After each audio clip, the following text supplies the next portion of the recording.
I think everyone got it. Okay. Miriam, you'll check if the live works because you're the expert, because you check every week. I'm so happy you're here in person and not on live. Is anyone freezing? Anyone else chilly? We could close the store if you want. Okay, welcome everyone to, I hope it's okay that I'm not standing. My first class not standing. Oh, it's working? Amazing. Welcome everyone to the Chodesh Kislev Women's Circle magical class. Today, Chodesh Kislev is the month of tapping into our dreams, enveloping trust of Hashem, and manifesting our own miracle. Today's class is also going to incorporate some of the deep messages of Hanukkah, because this is this year's Hanukkah shir, because hopefully we'll have our own little miracle, and I won't be able to teach this shir on Hanukkah, but I will send out last year's shir as well. So this year's class on dreams is going to be a little bit different than other years. In other years, I focus a lot on the meaning of specific dreams, or the ladder, like in this week's Parshah is Yaakov's dream ladder. And so the ladder and the levels, and according to the Talmud and Chassidut and Kabbalah, what dreams mean. If you want to know more about specific dreams, whether or not they have meaning, how to interpret them, and what to do about your specific dreams, I'll link that class. Today we're going to focus more on trust and manifesting an ace, what we learn, and mostly what we learn from dreaming in self. The idea of sleeping and dreaming and the messages we have for that in our lives, and what it teaches us about Galus and how to make the impossible a reality, just like in a dream, and finding light in darkness, and basically our call to dream the impossible into reality. The reason we're talking about dreams, just so you know, is this is a monthly series based on the Jewish zodiac or spiritual energies from Sefer Yetzirah. So if you have the handout, so you guys all have it. Can I share it? On the top. On the top, I brought you the original pasuk or quote from Sefer Yetzirah, the earliest Kabbalistic text that tells us about the spiritual shifting energies of the month. So in this class, we kind of go through every month what we learned from Kabbalah of the shifting energies of every month. And every month we have a new, obviously see the astrological sign, which is brought down in many Jewish and Talmudic sources. And the letter that Hashem sends the energy of the month through, which is Samach in this month. In this month it's Sagittarius, in Hebrew it's Keshet. And then we have the name of the month, obviously Kislev. And then I like to focus a lot on the soul sense of the month. There's 12 soul senses. Who remembers last month? Cheshvan was smell. There's more than just the 5 senses. And then this month, it says it is the month of sleeping and dreaming. And there's a lot more to explore, but that's what we're going to focus on today. So we're going to focus on, and there's a Shevet, one of the 12 tribes that are associated with every month. And this month is Shevet ben Yamin, who was known to be the archer, which is symbolizing, this connects with the Sagittarius and trust and all of that.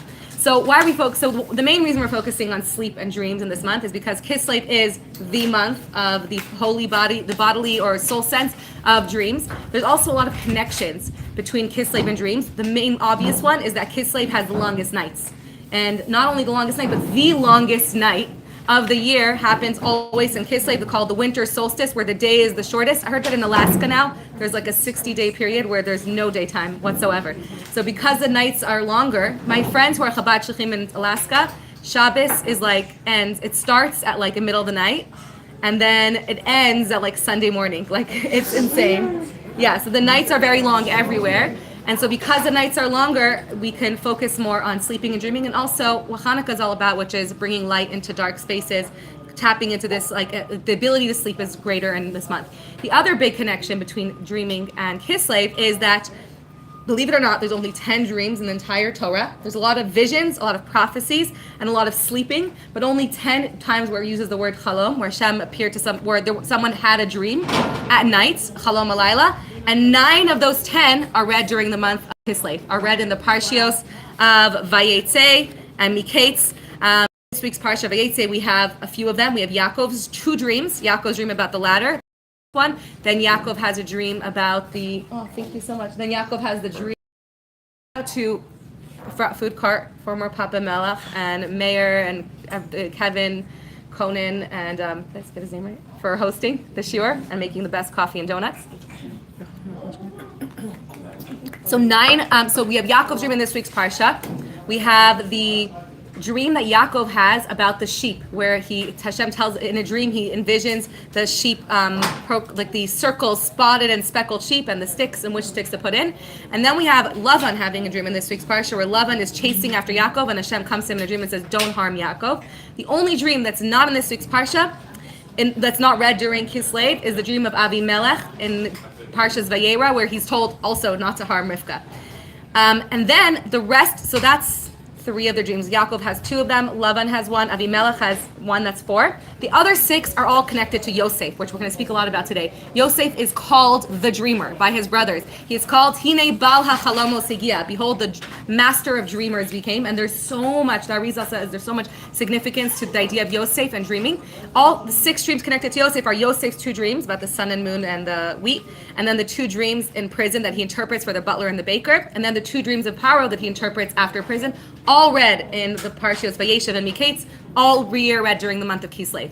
And so we have a lot of different connections, but we're going to stop to focus on samach and trust and miracles, and then we're going to bring that back into dreams. Okay, before we start, I totally forgot, we're going to dedicate, I want to thank everyone who sponsored today's class. I really appreciate it. Ruth Sigala, you should have an amazing, successful move, which will bring you so much bracha. There you go. There you are. And I want to dedicate the learning to the healing of our dear friend, Shoshana Yona Bas Edel. She should have a full recovery in every single aspect, miraculous recovery. And my friend, thank you to Shuli also for sponsoring the shiur today in memory, Lili Nishmas, of your mother, Rachel Bas Moshe Yitzchak. Her neshama should have an aliyah. And everyone else who needs a refuah or healing in any way or a miracle should have it this month. Okay, so message number 1, the name of the month already. We have the first message we're going to speak about is trust and miracles and how to manifest our own miracle during this month through our element of trust. Now, the name of the month itself, Kislev, is in your sources. You'll see a pasuk in Tehillim that I actually read this morning. Vayisimu be'Elohim Kislam. Below Yishkachu Malaleel Umitzvah Bin Saros. This is the place where Kislev appears in the Torah, and it means their trust. They put their confidence, security, and trust in Hashem. So the word Kislev already means trust. The letter of the month is Samach, which represents also trust. So the word Samach itself is Somech Hashem L'chol Noflim. Hashem supports all of those who are falling. The Noflim is, if you remember last month, the letter that Hashem formed Cheshvan with was Nun. And in this month it's Samach, and Nun is skipped over in Ashrei and in the Kuf Mem Hey where Ashrei is based on. And the pasuk in Ashrei that includes Nun the Nun is included in the pasuk of Samach of Somech Hashem L'chol Noflim. So there's a very big connection between the Nun, which is Nefila and falling, and the Samach, the support that Hashem has to support all those who are falling. And when we put the Nun and Samach together, we get Nes, and we're going to explore what that is. There's different types of miracles, and in this month we're going to learn about the miracles that we can create in our life and we can draw down and manifest into our lives. Another pasuk I brought you is Ki Yupo La Yutal Ki Hashem Yisem Yechado. It's also in Tehillim, I believe Lamed Zayin, but I'm not sure. It says when he won't fall, when you fall, you won't stumble because Hashem Somech Yado, Hashem supports you. And so Samach is a letter of support. And visually, as well, Samach represents Hashem's encompassing light, surrounding you and embracing you and supporting you from all sides, similar to the womb, where a child is fully enveloped and supported and all of his needs are given. And so in this month of Kislev, we have this full encompassing support of Hashem. And it's also the picture of the other visual of the Samach is connected to the astrological sign of the month, which is the Keshet. There's 2 rainbows that we're talking. The Keshet means rainbow, and it means the archer, the bow and arrow. And Kabbalistically, it says that when you take the Keshet, which is Hashem, our trust in Hashem, that He gave us the rainbow, that He's not going to destroy us again, that's that passive trust. And the bow of the archer, which is the weapon of the Maccabees, and the weapon of Binyamin, who's the shevet of this week's Parsha. And the weapon that they had was their active trust. The Maccabees weren't just passively waiting for a miracle, that Hashem will save us and protect us and we'll wait around for our salvation. They actively went out against all odds to do the impossible in crazy reality where they were this tiny rebellious group against a huge army that had backups from the capital. They kept sending more and more brigades, and they were so confident and trusting in Hashem supporting them that they went actively out in their trust and with their weapons of their bow and arrow. And so Kabbalah says when you take the keshet of the rainbow, that passive trust, and the other keshet of the archer, and you put them together, you get this samach. this like enveloping trust of Hashem. That's the visual trust that we have in this month. And if we look at Binyamin, it says that his success in archery, but the Sagittarius is just the depiction of the archer on a horse, or the archer, and it's brought down in many places that Binyamin were very skilled archers, and it says in a few places, Ulivin Yamin Amar, Yedid is one of the places, Yedid Hashem Yishkain Levetach Alav, right? What he's beloved of Hashem, and Hashem shall dwell trustfully over him. Chofef Alav Kol Hayam Ubeik Tav Yishkain. So he always had Hashem's trust on him, and that was a secret of his success in archery. When you have that peace and that flow state and that trust in Hashem, then your the spear reaches its goal and reaches its in Vayikra, it says another connection between trust and sleep. What's the data of trust and sleep? But you can't sleep peacefully if you don't feel safe. If someone is not feeling safe or trusting that they'll wake up, or they have anxiety, like me, I sleep like 4 hours a night of average these past few days. And that's because when you don't feel that safety and security and that trust, we really need to lean into trust, then it affects the quality of your sleep. And there's a pasuk at the end of Vayikra that says, V'nasati, did I bring it for you? V'nasati shalom ba'aretz, ushchaftem ve'im acharit. I'll give you peace in your land, and then you will sleep without any charada, which literally means anxiety.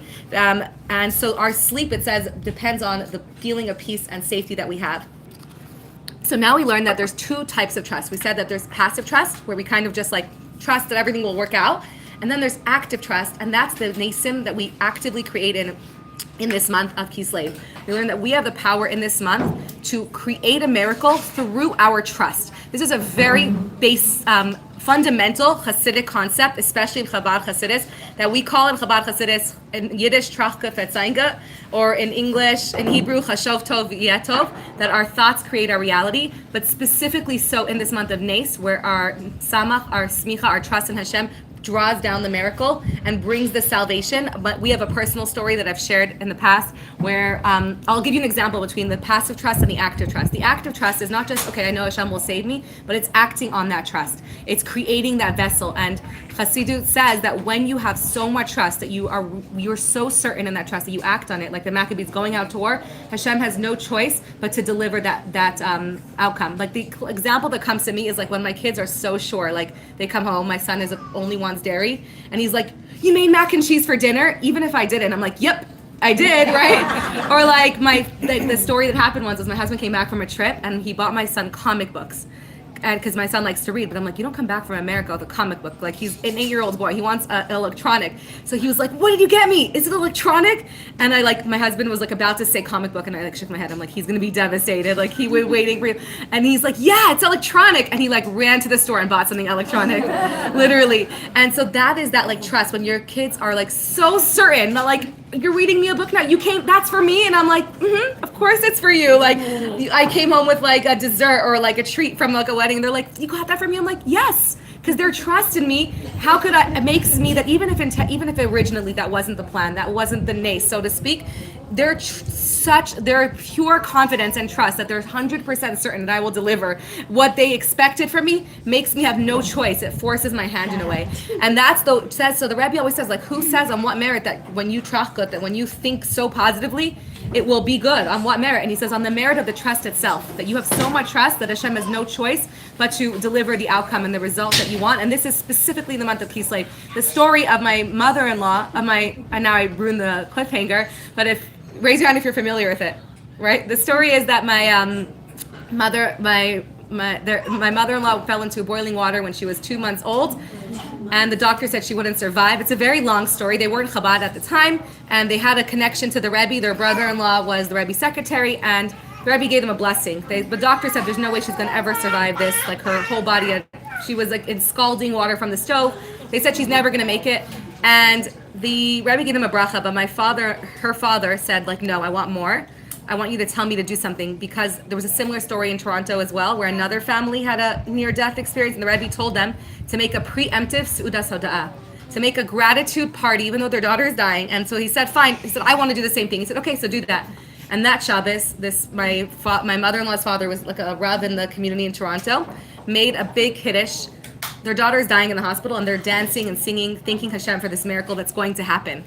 And people thought they lost their minds, and they said there's no way, like they're just crazy.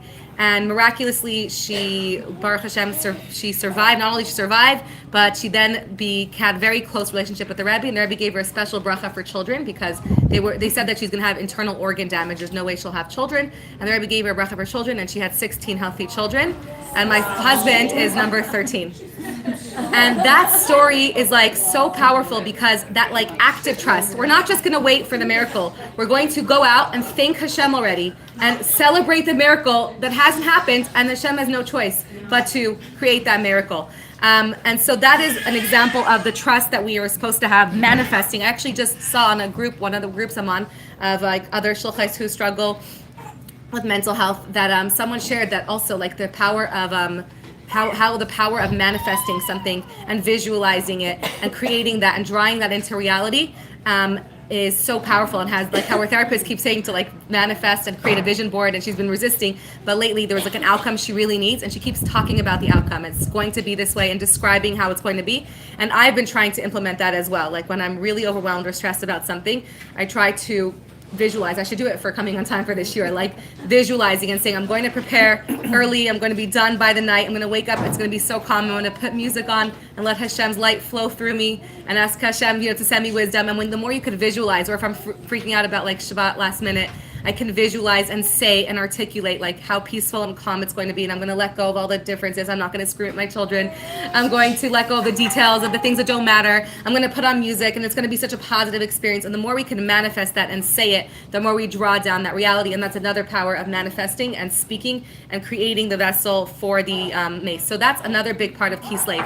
In fact, Kabbalistically, they take the word Kislev in recent Kabbalists in the last recent 500 years, have a really beautiful, deep Kabbalistic teaching that I just came across of Kislev. That Kis, I always thought it was cute that the kids come home with a little pocket shaped in a heart in Kislev in the Ganim here. Did you guys ever have that? Because Kis is Kis, which means a pocket, and Lev is a heart. And I thought that's so cute, but it's actually super Kabbalistic. So the Kabbalists divide the word Kislev into two words. Kis, which means pocket, we'll talk about what that means soon, and Lev, or Lamed Vav, which is not a heart really, it's the 36. So hold the 36. The pocket is the container that every time there's blessings or flow, or Hashem's trying to send you something, if there's nothing to contain it or to receive it, it's not a blessing. It could be like a mabul, it could be a flood, it could be annoying, like love that is being sent to you, someone's smothering you and you don't want to receive it, or you don't have a space for it. Or when someone tries to give me like donations or gifts and like their old spur, I'm like, this is not helpful, I have no shelf space for it. In the most simplistic level. But in a spiritual level, Hashem sometimes sends us so many blessings and so much light, and that's what the worlds of Tohu are. The previous worlds of Kabbalah that shattered were worlds where there was too much light and not enough vessels to contain it, and those worlds shattered. And so in this month, in Kislev, there's a unique power of containing this tremendous infinite light. The light that we're speaking about in this month of Kislev is the light that Hashem created on the first day of creation, where he said, Vayehi Or. And we know that it wasn't a physical light because that wasn't created until the fourth day when the sun, moon, and stars. So it's not the light that we see outside, but it's the light that infuses all of creation and allows every single creation to exist. And it's such a deep and powerful light that it says, Vayehi Or, Hashem created this light, but he didn't want the worlds to shatter like Tohu, like in the previous worlds of chaos. And therefore, right, when there's too much, it's just chaotic. Like too much, sometimes like, there's good in my life, but it's just chaos. And so Hashem hid this light. And that's why this light is called the Or HaGanuz. Hashem took this light, Kabbalistic say, and hid it, and it will be revealed to us in a revealed way when Mashiach comes. And until then, this light is infused in every single creation to keep it alive.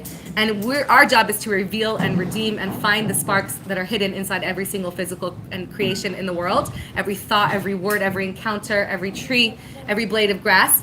But this light that was hidden shines in the 36. In the Lamed Vav represents the 36 candles that we light in Hanukkah. And Hanukkah. So Kis is the container that in this month we have the ability to contain. And what do we contain? The Lamed Vav, the 30, if you add up all the candles that we light on Hanukkah, 1 the first night, 2 the second night, 3 and so on, you'll get 36. If anyone wants to check, you can do that. Or you could trust me, you'll get 36. And in these 36 candles contains the ability for that light to be revealed for a short amount of time. And the exact time is 30 minutes after you light the menorah every night. The light shines, the hidden light shines in a revealed way. And that's why for 30 minutes, we're not supposed to do anything. You're supposed to sit, and I really try to do that, and just receive this light and tap into this miraculous light that's shining in a revealed way. And that's why, so for 30 minutes, the halacha is that you're not supposed to do work, and you just sit by the candles and absorb that light. And the reason you're able to handle it in Kislev is because Kislev contains the vessels. So for the vessels of the menorah, the vessels you want to call it, but the word kis itself always comes to mean, in Kabbalah, kaf samach, a vessel. You'll see this Kabbalistic idea of kaf samach reflected in the cup. The cup is the ultimate vessel that contains, without the cup, you can't drink the wine, and coffee will go everywhere. Also in keys, a pocket to contain whatever you need to hold so your keys don't get lost in your phone. And even in the kisei, Eliyahu, the Kislev Eliyahu is the space, or the coastal Eliyahu. It contains that light. It's a place to receive and contain that brachos from Eliyahu Hanavi. So if Kisei is a container, coast, and if you think of any more places, you'll see that that's what the idea of kis is. And so in this month, we're creating vessels because Hashem, we're having this revelation. Kislev is a month of tremendous revelation. Even in the letters of Hashem's name in this month, there's the letters of revelation of Vav and Yud in the shining strongest, and then Hey and Hey are the secondary letters. And we need somewhere to contain this letter. So in Kislev, we focus on the biggest vessel to receive a miracle, according to Lubavitch Rebbe, is trust and emunah and bitachon, and having so much certainty and manifesting and speaking out loud. I trust that this will be, not that it will be good, it'll be good in a way that I can see that it's good. And having full bitachon, like the Maccabees, that not only will we go out, we're going to win against all odds, and that the impossible can be a reality. And creating physical vessels of more and more mitzvahs. The other main vessel that we create to contain light, which is like how we do the world of tikkun versus the world of tohu, is the more physical actions we do, create vessels for the light so that the light can be contained and not be too much and enveloping. And so we want to increase in physical acts of tzedakah and kindness, doing like the act of giving the repetition act of tzedakah, or whatever it is, that physical mitzvah that we can do, that like lighting a candle, everything is very tangible. Eating a donut, that's not an official mitzvah yet. So that is kind of the idea of trust and miracles, and we connected it again to trust and sleep, that we need to trust to be able to sleep peacefully, and we need to trust to create and manifest this miracle. So I really daven that we all can manifest a b'neis for ourselves that's dreaming the impossible into reality in this month. I just want to make a pause to welcome everyone who's watching live and listening to the recording. It means so much that you joined. Hello to whoever's watching in Guatemala. I love when people say where they're from. I know you're watching in Carrot Arbor every week. Okay, this is my favorite message now. So we earlier said about Kislev in the month of dreams, and in this month how we tap into dreams, especially in this week's Parshah, the first Jewish dream, right? Yaakov has a dream of a ladder going up and down, and the idea of the ladder actually tells us what dreaming is about. A dream is, according to Freud as well, and Kabbalah, the dream is the ladder that bridges the physical reality and the spiritual world. That's the place that we have, one of the places that we can bridge the two worlds. Our subconscious and our conscious worlds can be bridged in our dream. In our dream, we have like things from our conscious life and our day-to-day coming into our dreams, and also so much from our subconscious coming up and fusing together. And our dreams are like this glimpse into our subconscious. Now, even if you don't have vivid dreams and remember your dreams, that's okay. The act of dreaming itself is very healing. One more cool thing about dreams. Kislev is the 9th month, from Nisan, Iyar, Sivan, Tammuz, Av, Elul, Tishrei, Cheshvan, Kislev. That's why it's called at 9 of the dreams of the Torah in this month. And the 9th stone, Karen, what's the 9th? Do you know the 9th stone on the Choshen? Karen's our gemist, our jeweler here. The 9th, yes, the amethyst. The 9th stone on the breastplate of the Choshen is the amethyst, which in Hebrew is the achlama. So again, we have and that's the stone. The birthstones have a Jewish source. The birthstone in this month is achlama, which means chalom, which means dreams. And the Radak says that anyone who wears an amethyst, I'm not in this month, Karen, I need to commission you. Everyone who wears an amethyst in this month will tap into their dreams more. So he says it's a skula, not in this month, anytime. When you wear an amethyst, it's a skula to wear dreams because it comes from the word of chalom. Now, something else that I learned this year is that achlama and chalom shares the same root word as, guys, hachlama is healing. Healing, right? And I know this because you get like some subsidized nights after you have a baby of what's it called? Yemei Achlama, the healing nights. What? it's with an aleph, achlamat. So it's the exact same word as amethyst, means dreams and healing. And we learn Kabbalistically that even on a physical level, our dreams are healing. It's brought down in the Gemara that just like sweating for a sick person sweats out their toxins from their body. When you have bad dreams even, or any dreams or crazy dreams, it's your, even if you don't remember them, it's your body sweating out all the toxins, all of the like chaos and the garbage that that you saw and scrolled through during the day and all of that. It's your body sweating it out. So your dreams are your body's way of healing itself, getting rid of all of that garbage, clearing out your mind so you can have mental clarity the next day. And so even bad dreams, it says that a bad dream in the Gemara says a bad dream for a tzaddik is actually a good thing because it's getting rid of all of the like negativity through a dream. And so our dreams are very healing in a physical way. And now we're going to learn how our dreams are healing spiritually as well and what we can learn from dreams in a spiritual way. Ready? This is amazing. Okay, so this is so cool, guys. We have to focus. Why do we waste? I've mentioned this a few times in different aspects. We seemingly waste a third of our short, precious time in this earth, on at least a third of our life, hopefully, on sleep, which seems like such a waste of our time in life. Like, why couldn't Hashem make it that we utilize every second to be productive? Why sleep? It's such a waste of time. So obviously, we said that sleeping has so many healing properties. And in the past, I've shared, the Rebbe always said that sleep allows us to have renewal, that tomorrow, what happened yesterday could stay yesterday. And sleep allows us to divest yesterday and have a new fresh start for tomorrow. Like I always say, imagine my bad day never ended. I could wake up and say, today will be different. And so sleep allows you to like have a fresh start, to have a new energy, and Hashem actually shifts the energy every single day. So that's on a practical level. On a deeper level, sleeping is a total paradox of our entire humanity. So what happens when you sleep? So I was mentioning Freud again, because Freud is one who discovered that we can use our sleep and our dreams to help tap into our subconscious world, because we have our conscious reality, what we know, what we think about, what we're cognizant of. That's our humanity, our conscious selves. Our self is our humanity. What makes us human and uniquely human and in Hashem's image is the idea to have that only humans can have this conscious self to control what we think about, to will what we think about, to have da'as, perception, internalization. All of our thoughts are what make us human. And when we go to sleep, we actually, our conscious self dissolves. All of the logic, the boxes, the limitations, our like stuck way of thinking, the way we look at the world, the structure of our brains, or in neuroscience, they call it the left brain. The left brain goes to sleep. So the structure, the limitations, all of that is sleeping, literally is like unconscious, becomes unconscious. And it allows space for our unconscious selves to come forward, for the not unconscious, but subconscious or superconscious. So if we study Freud like a little bit, you'll know that Freud speaks about my favorite, the iceberg theory, that like what our reality that we know about is only the tip of the iceberg, and underneath is what makes an iceberg, he says, so powerful. I've drawn this before, but I'll draw it for you, right? Why is an iceberg so powerful that it can sink a ship? It's just a tiny little icicle on top. What makes it powerful is the mountain underneath it.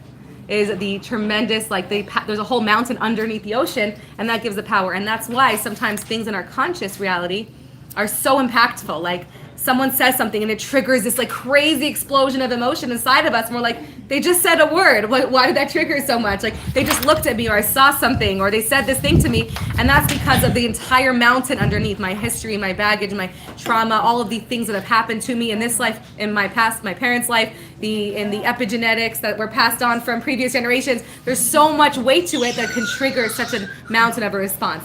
Why am I saying this? I don't even know. Because when we go to sleep, what we're getting to is that here's the paradox, or the double equation that happens, is that when we sleep every night, let me just find my flow. So when we go to sleep, what's happening, and the reason that we can have like so many, the Rambam actually speaks about, I'll show you that opposites can happen, things that are not able to happen in real life, total paradoxes, things that are not able to happen when your left brain, your structured brain, the realities of the limitations of the world exist. They're able to happen because your conscious self goes to sleep. Your ego, all of that which makes you human, you have to divest and absolve and literally like surrender it, and it like disintegrate that in order. So it's like the loss of the conscious self that happens when we sleep makes it possible to go into the paraconscious or into the subconscious, and for things that are impossible to happen in our sleep. Like the Rambam gives examples of things that could only happen in your sleep, like the dreams can accommodate like total impossibilities, and opposites can exist at one. I'll get to that in a moment, to the Rambam says. So on the one hand, we said that you lose your I and your conscious self when you go to sleep. And you're going into this like deep dive into the sea of the unconscious or the subconscious, whether or not you're aware of it. But what's the paradox is that our whole humanness, our humanity, our sense of is dependent on our being conscious and being our minds and our will and our das. But the paradox is that we need to regularly, daily, lose this conscious self, the I, and relinquish it in order to remain functional, cognizant human beings and retain our humanity. So our humanity is being conscious, but we need to lose that consciousness and let go of it and totally dissolve it and relinquish it so that we can come back and stay functional, cognizant, conscious human beings. Do you mind asking them to close it? Thanks so much. Sorry to bother you. So relinquishing basically our grasp on the familiar. I'm gonna take a minute to breathe.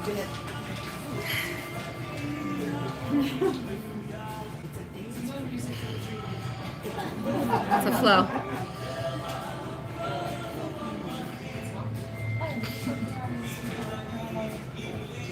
I thought that was so fascinating, this like need to relinquish self. Why is it so fascinating? If you look at the first sleep in the Torah, does anyone know what the first sleep in the Torah is? This is one of the things that dreams. Can you ask to close it all the way? Tell him I can't speak.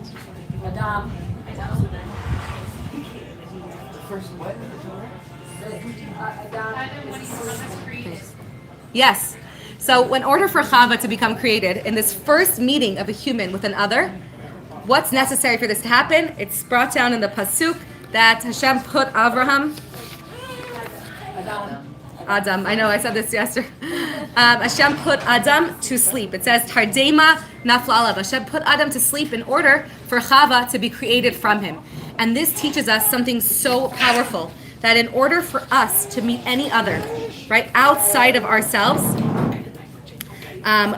basically Adam's I, his whole self, his ego, his conscious self, because that's what happens when someone goes to sleep. His whole conscious and ego self had to be relinquished and put aside and put into unconscious mode in order for the first other to come out from him. And this is a constant cycle that needs to happen for us to meet any other. If I want to make space or create a relationship with anything outside of me, the first, my I, my conscious self, my ego, everything I know about myself and the reality and how I view the world, I have to be able to move that aside and put it to sleep to meet an other. And that's one of the powerful things we learn again from sleep, that we yes, my consciousness and myself is so important, but I also have to be regularly willing to totally relinquish that and dissolve that and open myself up to the impossible. And that's the only way to have a meeting for any other to exist outside of me. The only way, first of all, in relationships, we learn that tzimtzum, moving myself aside, is how Hashem made the world, and it's how I get married. I do like Kriyas Yamsuf, the ocean had to split, and that's why it says Shidduchim is like Kriyas Yamsuf, because just like the ocean had to split to make space, making a Shidduch is like totally splitting yourself and moving aside everything, all of your conscious ego and self to hold space for another total person's other reality. That's one message we take from it. And even on a deeper, like something else I was thinking about, someone mind telling them that I have ADD and I can't talk if there's any music? They could keep it on in there, just not. Yeah. It's so distracting to me. In order to really know any other person, I want to be able to put my I to sleep, and like everything I know about myself and everything that I know about the world and decided in black and white, my conscious self, I want to be able to divest that and let go of that and open myself up to something totally new, which is really difficult, which is why it says that getting married is as hard and difficult as Kriyas Yamsuf. That's the Bishalach class, because it's a challenge, putting myself aside and parting my sea of my own conscious self. When I'm awake, sleeping when I'm awake is really challenging, but when I can do that, it opens myself not only to a relationship with another, but I think that in order for me to reach out, and this is what I took from this, that if I want to create space for anything beyond myself, in my life, not just a partner, but any miracle that's beyond my limited self, a miracle that's Hanukkah, which is all about the number 8. Because my grasp on myself, the way I look at the world is within the parameters of logic, that's number 7, because nature is created through 7. If I want to have anything that's beyond me come into my life, any miracle, I have to let go of my conscious attachment to my limited definition of reality. And only then can anything beyond me come into my life. And that's so hard. Even in preparing my class today, I was sharing, I really connected with my Like I'm letting go of like the structure and the perfection and every word I'm gonna say, and like relinquishing that control, and just putting on music and davening and breathing and allowing like something beyond myself to flow through me. And it's hard because like how can I teach if I'm not thinking and processing and writing down every word and scripting everything like I do, which makes me come late every week. How can I do that? But it's really only through letting go of consciousness. It was so hard. Today I failed. That's why I came like not as early as I wanted. This morning I was like getting nervous that like what if I didn't trust my ability to move my conscious self aside and to just let Hashem flow through me enough. Even though I had material I learned, I like listened to one more shir this morning and I wrote down notes and I like lost that battle, but I did it a lot. I won it a lot. And when I did, it was so rewarding to like stop with my own like reality and what I need to say. And I try to do this before every shir to say like, I'm going to put myself aside now and let Hashem sfatai tiftach lefi yad t'lasecha, let Hashem, what wisdom flow through me. I just daven that whatever is meant to come through me and whatever each person here needs to hear will be sent through me. And sometimes it's not even what I taught at all, what I prepared, that we go in a totally different direction. And that is like when the truest light, when the light that's beyond me comes through, right? We said this in Lech Lecha, when you go beyond yourself and you let go and you leave behind. We said that Lech Lecha was all about what you leave behind, right? Lech Lecha me'aretzecha. In order to get to your highest self, you have to leave behind all of your attachments, and then Hashem will take you to the land that He will show you. And so I really felt like this idea of sleep, of like divesting your consciousness, is something we can learn in our life, to just surrender, relinquish our like grasp and our like limited definitions, and open myself up to something beyond myself, to the level of 8. Like I think of it as like I relinquish my 7 of logic to grasp, so I can invite infinity, invite something that's beyond me into my life, invite a miracle. And so as long as I'm in charge, and I'm like, I'm gonna do this and this and this and this, step point A, and I'm like have a list.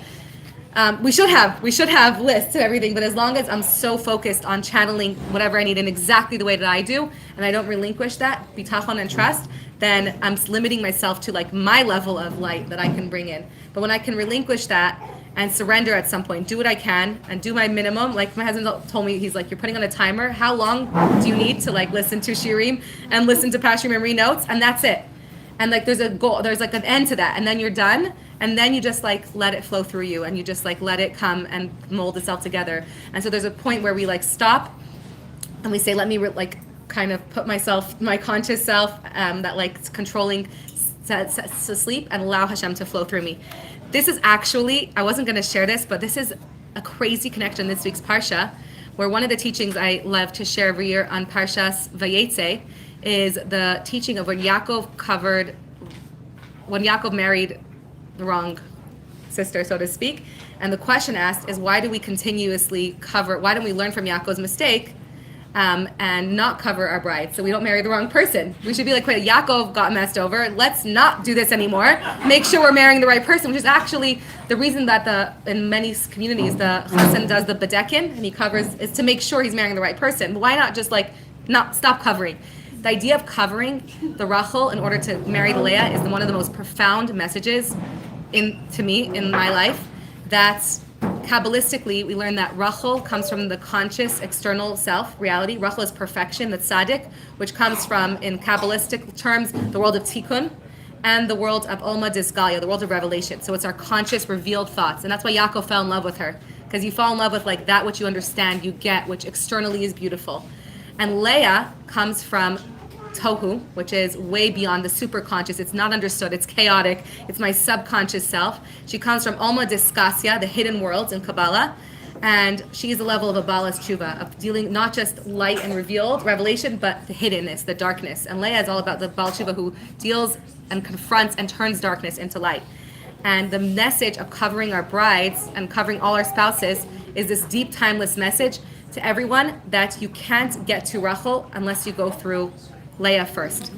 That we're purposely saying, I'm covering I can't get to your subconscious if my conscious is so present. And so we intentionally cover the Rachel, the conscious external self, the external beauty, the external things, to say that I'm choosing to marry and commit to and love the parts of you that I can't see right now. So I'm covering the beauty and the external things of you because they're so distracting. When my conscious mind is working nonstop and it's like chaos, it's like all over, I can't ever get deeper and get to the Leah, which is the subconscious.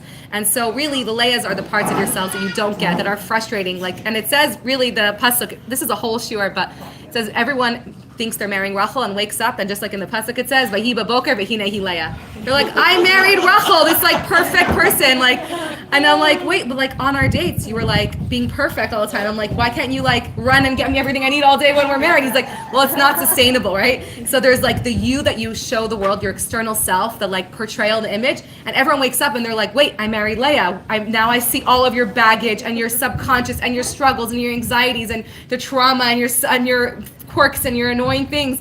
And that's the deepest message. It's not a bad thing. Intention, like we purposely cover the Rachel, the externals, put to sleep. And I thought this was exactly what this message was about, that I put to sleep my conscious thoughts so I can dig down into Leah, so I can go down into the subconscious, into my Leah, and bring out where the impossible can happen in a dream.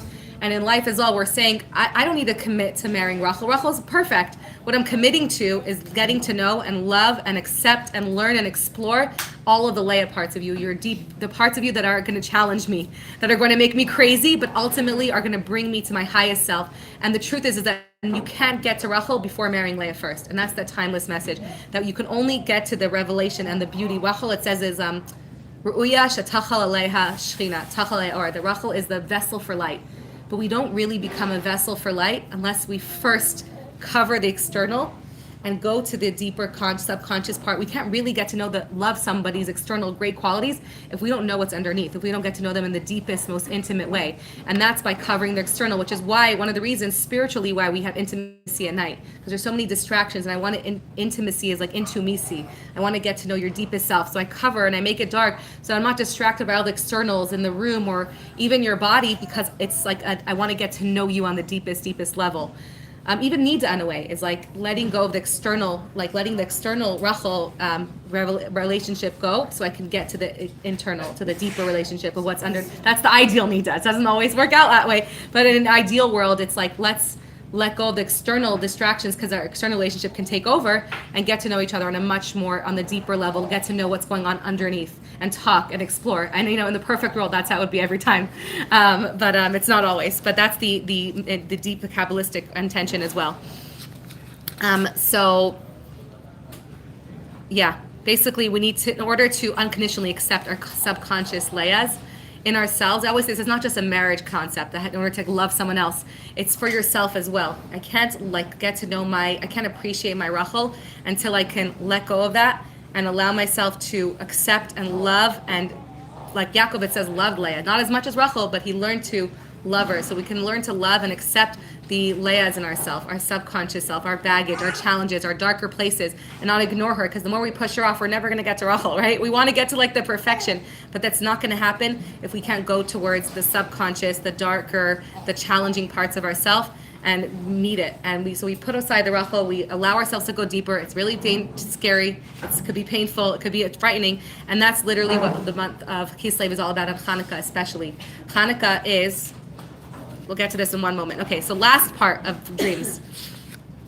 So that, in summary, was the idea that we divest our conscious self, relinquish control regularly in order to get to a space beyond ourselves, and that helps us come back into conscious reality in a much more healthy way. We need that in order. Now we come back, and we want to bring conscious reality, but we constantly want to have the fusion of the two of them, and dreams allow us to do that. And now we have this pasuk, one of the most amazing pasukim, if you look in your sources, is in Tehillim. We say it in benching every day. Shir Hamalos, help me out, guys. Veshuv Adonai et Shivat Zion, Hayinu Kecholmim. Right? When Hashem returns the returnees to Zion, when Mashiach comes, what are we going to say? Hayinu Kecholmim. We were like dreamers. What does that mean? So there's many, on a simple level, it means we were going to say, this is a dream. It's going to seem so surreal. On another level, we're going to say Galus was just like a dream. How was that real? It was like waking up from a nightmare, like a horrible dream. And on the deepest level, according to Chassidut, we were like dreamers is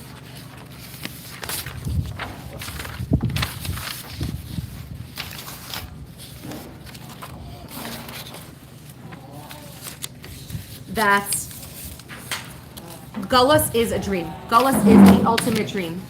Being in Galut, which we're in right now, in this exile, when we wake up from Mashiach comes, right? We're going to look back at Galut and not say it was a negative dream, it was a bad dream, but we're going to realize that Galus was literally a dream. Now, what is a dream? I touched on this earlier. I said I'm going to get back to it. The dream is where opposites can coexist. And the Rambam goes into it. Only in a dream can two things that are totally opposite, like coexist at the same time. The Rambam says that, so the dream is the ability to fuse two opposites. I want to just bring you the words of the different examples he gives. But I don't know if any of you remember your dreams, but like in my dream, I'll wake up and I'll say like, it was me, but it wasn't me. Like I was a butterfly, I was also me.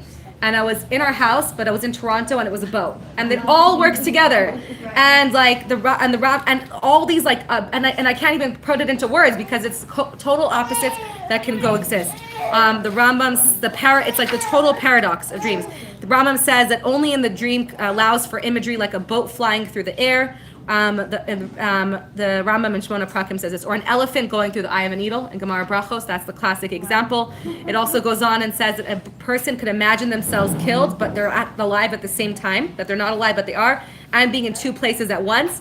And logical, like all the left brain logic that tells us things can't coexist, can't happen in dreams. So to summarize, in a dream, total opposites can coexist. It's totally fine. And wake up and I'm like, it made sense in my dream, whatever. Like I can't explain it right now.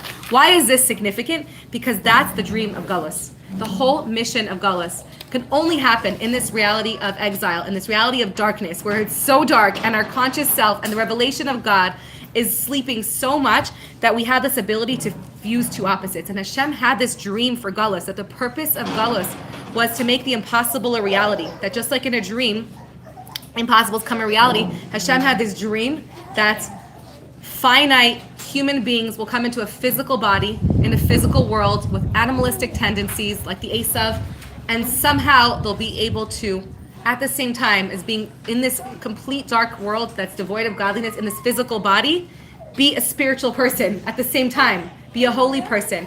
They'll be able to take something physical and fuse it into something holy. This is something that could only happen in Galus. In the time of the Beis HaMikdash, there was no space for any of this paradox. If you had even the tiniest tuma that was received from someone else, you couldn't come close to light. When there's light and revelation, and in the time of revelation, that's not possible. There's no room for contradictions. There's no room for opposites. If you're not 100% pure, right, you have the time, and when Mashiach comes as well, you the tiniest impurity, you can't come to where there's light. But in Galus, in this dreamlike state, we have this potential to make the total impossible a reality. To take something, to be in this world of darkness. It says, the example given in Chassidus, like a Jew can go and daven and feel sublime and transcendent, and then go into the world and be involved in the most materialistic things and even negative things, and like these opposites could contradict. Like I can have at the same time, like in my body, a Yaakov and an Esav, like Rivka, pregnant with twins. Like I have the most, like, I'm the most physical person with the most, crazy thoughts and physical desires. And then a minute later, I'm like at a shir and I'm feeling holy, and I go back and forth, and I'm expected to like rise above the materialism of the darkness. And not only that,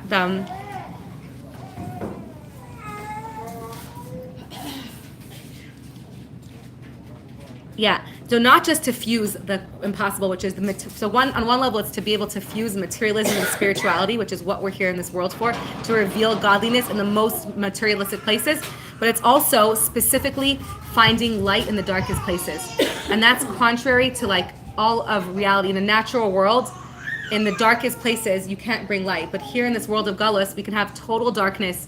And we see this in in the hostages coming out of the tunnels, where it's like impossible, like my brain can't comprehend how they found so much light and revelation and connection and inner light in the most dark place possible, in the darkest tunnels where, right, like Omer Shanto said, that he had zero light, not even a shadow of light, and that's where he found his deepest, most inner spiritual light. That's not possible in a normal reality of like spirituality in the times of the Beis HaMikdash. That's only possible in a Galus reality where opposites can coexist. And that was Hashem's deepest dream, it says, in creating our world, and specifically in Hanukkah. Hanukkah, that is the entire message of Hanukkah.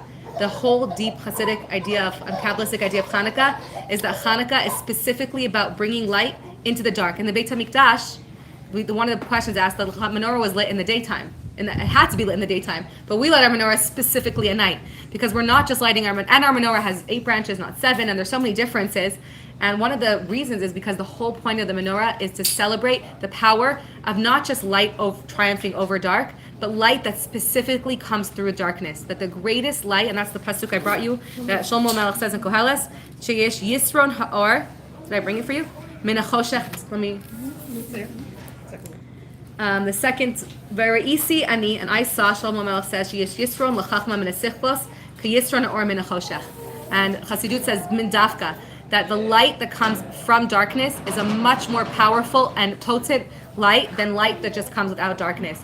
And Hashem dreamed this world. And when it says that, why does Hashem make our world? Because he had this dream of not just holy people, tzaddikim and angels doing holy things, but of people in concealment, in darkness, people who are physical, who had free choice, who are living in a world of total darkness, in a physical body, in a world of concealment, unholy people, defying the norm and doing holy things. That was Hashem's vision and pleasure that it brought Hashem. There is so much beauty in light that specifically comes in the darkest spaces, in light that emerges from the darkness, and not just ignoring our darkness, but in turning and transforming and uncovering within the darkness so much deep light that's way beyond the light that comes from when things are perfect, seemingly like on the external level. But when we can uncover light from our darkest places, that was Hashem's vision. That's why it says in Chassidut, the whole world is created for a dir bitachtonim, for a home for Hashem, to find godliness and uncover godliness in tachtonim, which means not just underwear, it means in the lowest places, in the darkest spaces in the world. The lower you go, the darker you go,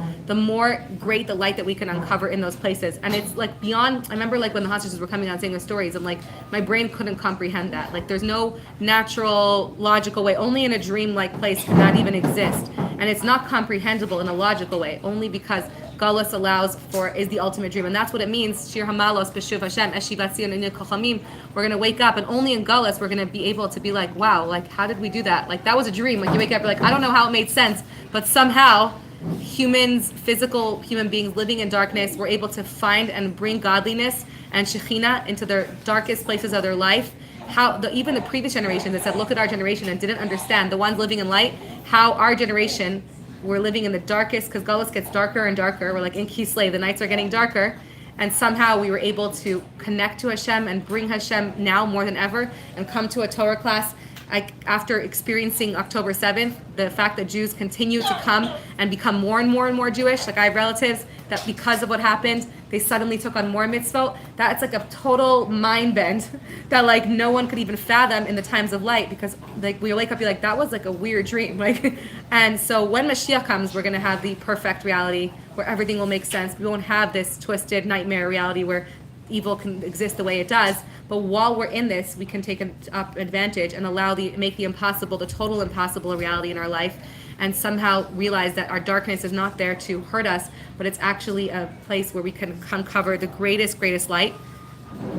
If you're able to stay, we have a few more minutes. The whole dream, the Arizal says something crazy, that the way we got into Galus was through dreams. What does this mean? That Yosef, who is called the dreamer, is the one who through him, the first Galus of Mitzrayim came about through his dreams. First, because of his dreams, his two dreams about being the leader of his brothers, they put him into the pit, which sold him into slavery. And so the catalyst for getting into Galut itself was a dream. And then the way we got down to Mitzrayim was again through Yosef interpreting the dreams of the butler and the baker, which rose him to power, and then interpreting Paro's dreams. And because he became the viceroy of Egypt, then his brothers came down to get food in Mitzrayim, and that was like the push that got us into Galut to begin with. And the Rizal says it can't be a coincidence that the whole Galut, which was the Mitzrayim, which led to all the future Galio, and all the came about through dreaming. And it's to teach us that dreams are that Galus is the ultimate dream, is the dream of Galus. And that's why it came about through a dream. And specifically Yosef, who was called the dreamer, he had the ability, it says Yosef, from all his brothers, to be able to fuse the darkness with the light. His brothers were shepherds. They stayed disconnected from darkness. They couldn't even fathom. They didn't recognize Yosef. It's not possible for you to be the leader of this country, to look the way you look, to be so involved in politics in the world, and then still be a tzaddik of Yosef. Their brain couldn't wrap their heads around him. That's what they didn't recognize. And they said it's not possible. But Yosef is the leader, who led us into Galus and led us into this reality as being he's called the tzaddik. Yosef the tzaddik, because he was able to be the ultimate tzaddik, he was somehow able to hold these two opposites at the same time, be so involved in the leading of the country of Mitzrayim, and to be able to be the tzaddik that like led us out in Mitzrayim, his bones led us out, split the sea. He was able to somehow fuse the opposites, and that's because of his power of dreaming, because he was the dreamer, the bridge. He was the interpreter of dreamers. That was his whole being. Because he was a dreamer, he was able to dream the impossible into reality. I thought that was so cool.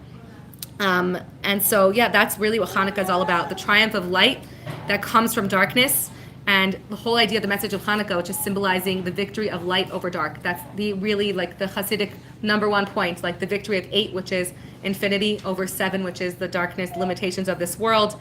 And I'll end off with one of my favorite Hanukkah thoughts, that even the first Hanukkah was this. The first Hanukkah, this should be like a kid's storybook, Adam and Chava's first Hanukkah. It says the very first Hanukkah was celebrated by Adam and Chava. How? The Gemara in Avodah Zarah says, I'll read it for you. Gemara Avodah Zarah Ches, Tanu Rabbanan, Lefi Shara Adam Harishon. So Yom Shemisma'et v'holech. Amar Oili Shema Bishvili Shesrachti Sa'olam Choshech Badi. He said he saw the days getting shorter and shorter, and he said, Oili, oh no, he said, that because I messed up, because I sinned, Olam Choshech Badi, the world is coming to an end. He said it's the apocalypse, the days are getting shorter and shorter until the world ends. And he said the light is going to go away, the world's going to go back to tohu vavohu, v'zuhi nisa, and this is my punishment that Hashem claimed upon me. And therefore he spent 8 days in fasting and prayer. Amad v'yeshev ches yamim b'tainis u'b'tfilah. Then, so that was the winter solstice, the shortest day of the year that happens in Kislev every year, where the days get shorter and shorter. Kevan shara'a. Then he wakes up one day and he says, Kufas teves, yom shemarich. He saw the days getting longer again. Amar minha goshel olam. It's not my sins. This is just how the world works. The days get shorter and longer. And what did he do? Halach v'asa shmona yamim tovim. He celebrated for 8 days of light. What did he celebrate? The triumph of light over darkness. That as dark as it gets, and it seems like the darkness is overwhelming and it's never going to end and the world's going to end, and that's how we feel in certain days and times in our life, when it just feels like it's getting darker and darker and it's crushing us. Suddenly we wake up and we realize that that's how Hashem made the world. That darkness overtakes us, and then comes the light. The dark never ever wins. Light always prevails over darkness, even when it seems like all hope is lost. And it says from then on every day, from then on every year he celebrated 8 days when the days start getting longer. And that was the first Hanukkah. And it was exactly this time when we celebrate that light always emerges over darkness. And one of my favorite ideas about light, the power of light over darkness, is the concept of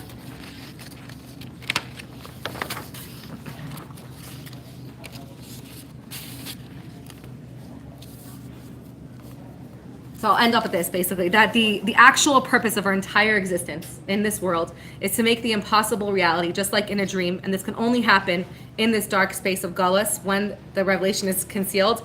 And our whole purpose is to bring Hashem specifically into our darkest places, not to succumb to the darkness, to run away from the darkness, but to transform the actual darkness itself and the materialism in our life, everything that which conceals Hashem. We're not Jews who run away from materialism and say, let's not have coffee and donuts. We bring light. We turn the donuts into a festival of light.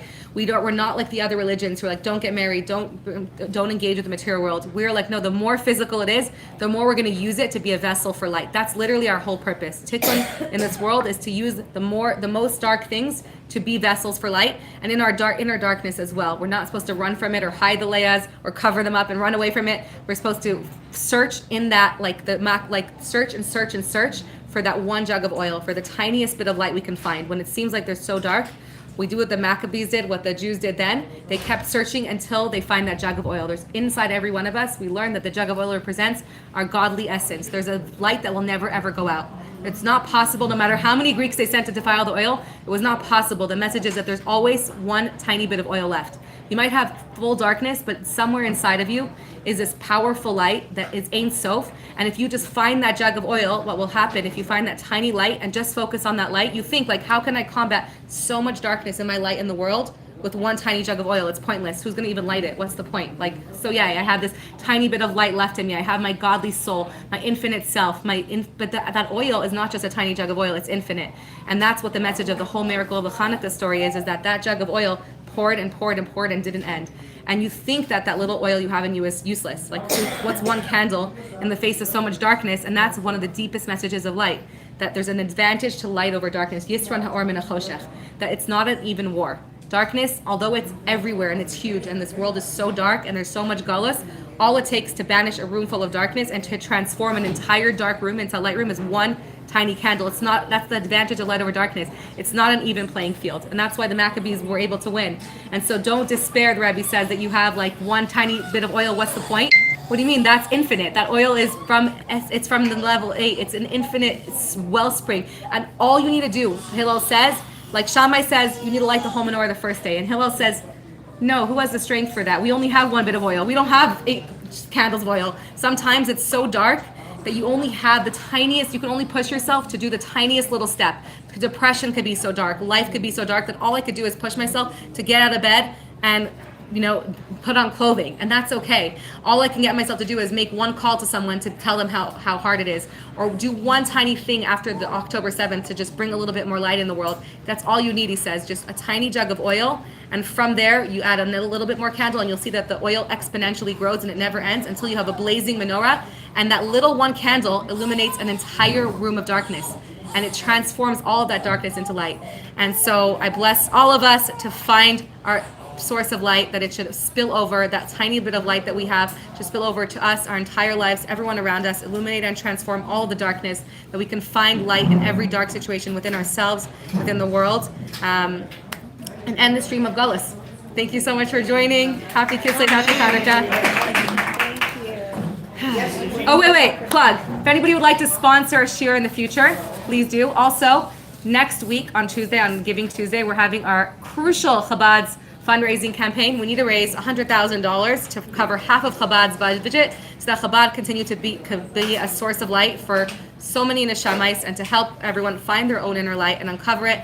So if you're able to support our campaign in any way, whether through any side donation or even helping make calls or helping out in any way you can, the best way you could do it is to be an ambassador of light like Rini and Shira Goldberg and Jordana. And you make a team page, and all you need to do is allow us to make you a page. Well, anyways, thank you for joining this year. If you want to sponsor a year in the future, please do. If you enjoy this, share the likes, share it with someone that might appreciate it, and maybe take something from it. Love you all. Yes.